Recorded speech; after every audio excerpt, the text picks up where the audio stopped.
Greetings and welcome back to Son of the Cinema. Today is another personal favorite of mine. I have very fond memories of this movie because I saw it at the Grahamstown Festival over 30 years ago. I was involved in a very difficult production, and after one of the nights performing, I stumbled into the Odeon, which was a beautiful old classical cinema in Grahamstown. And for a late night show, it was completely abandoned.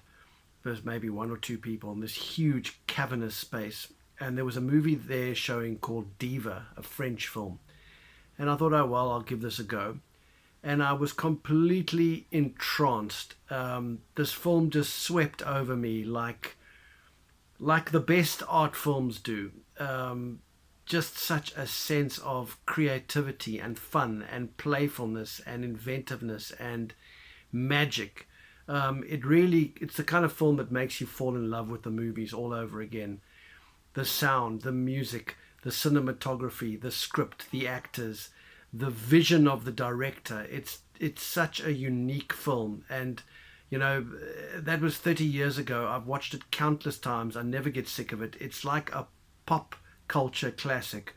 It was part of the kind of French, I wouldn't say new wave, but a new kind of emergence of French directors in the 80s. Luc Besson was one of them, and Jacques Beineix, who sadly passed away earlier this year, who directed this film.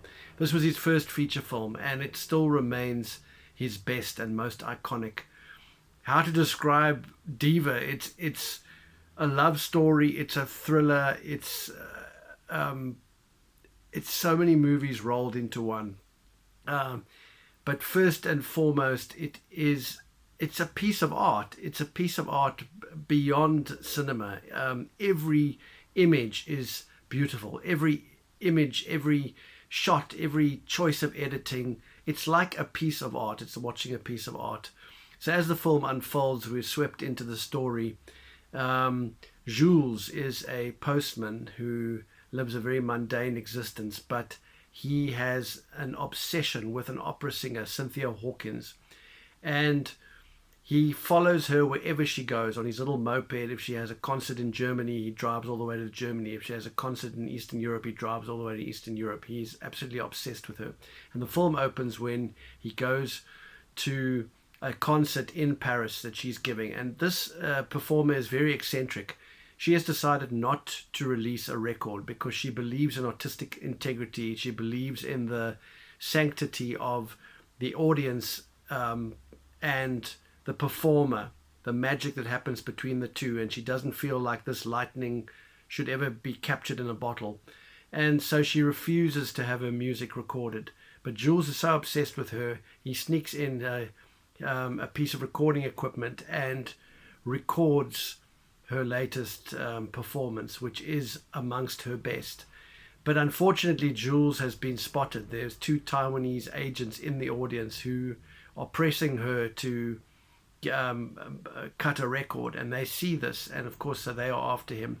But this is where the whole comedy of errors occurs, because two tapes suddenly come to the fore. Not only the illegal tape that Jules has made, but a tape that has been recorded by a prostitute who is trying to escape this notorious Parisian narcotics and white slavery gang that has been formed and is prevalent in Paris. And of course, the people that pull the strings are high up and are actually in government and in the police, these shadowy figures. And so this woman, Nadia, is running away from these hired killers, and she slips the tape of a recording of exposing who the ringleader is into Jules's mailbag.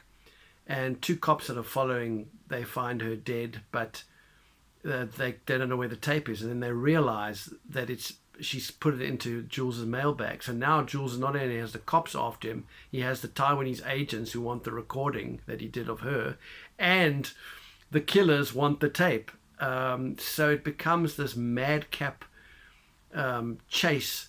But that is hardly the movie. The movie really exists as I don't know how to describe it. Like a meditation, like a cathedral to cool.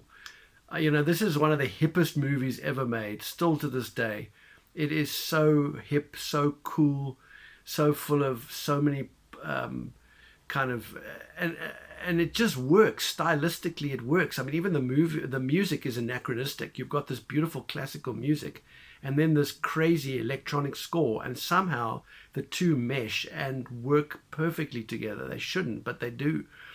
The visuals by Philippe Rosselot are ingenious. It's absolutely brilliant cinematography. Obviously, much due, of course, also to Jean-Jacques Beineix, the director, because the way he choreographs the camera and choreographs his actors in the stylistic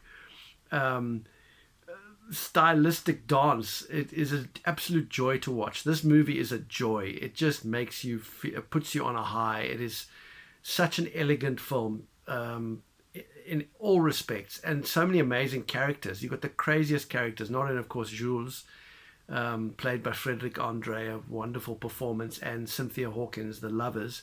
But you've got these extraordinary characters on the periphery. Jacques Fussy, who plays a superintendent of police who has a secret to hide, also magnificent. And the two hitmen, the bizarrest hitmen you'll ever find in a movie, Dominique Pignon and Gérard Darmon play the two hitmen, and they are fantastic. And probably the kind of hero of the film is this mysterious character called Gorodish, who nobody knows anything about him. He lives in this cavernous space with this huge white bath. He has this Asian girlfriend who kind of like goes around this huge cavernous space on roller skates. It's incredibly beautifully lit. He's doing this puzzle on the floor of a wave. It's kind of like this weird Zen mix of kind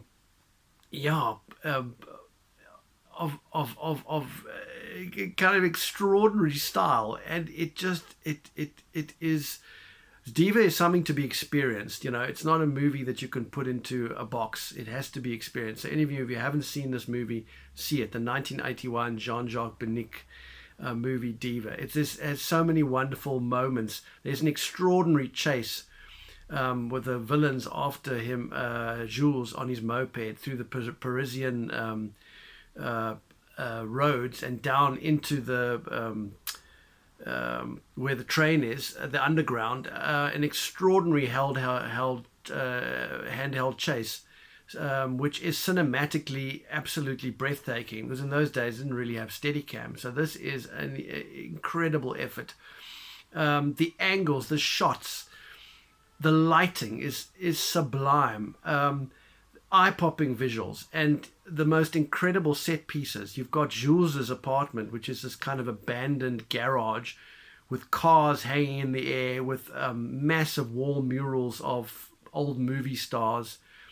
It is absolutely surreal. You've got Gorodish's apartment, as I mentioned before, this darkly lit with pools of light, with his barber chair and a huge white porcelain bath, this puzzle. He even cuts onions with a scuba mask. It's such an eccentric, wonderful, wonderful movie. I can't recommend this movie more highly. It is an absolute joy to watch. All these years later, it's lost none of its fizz. It's not lost none of its style. The art direction is incredible.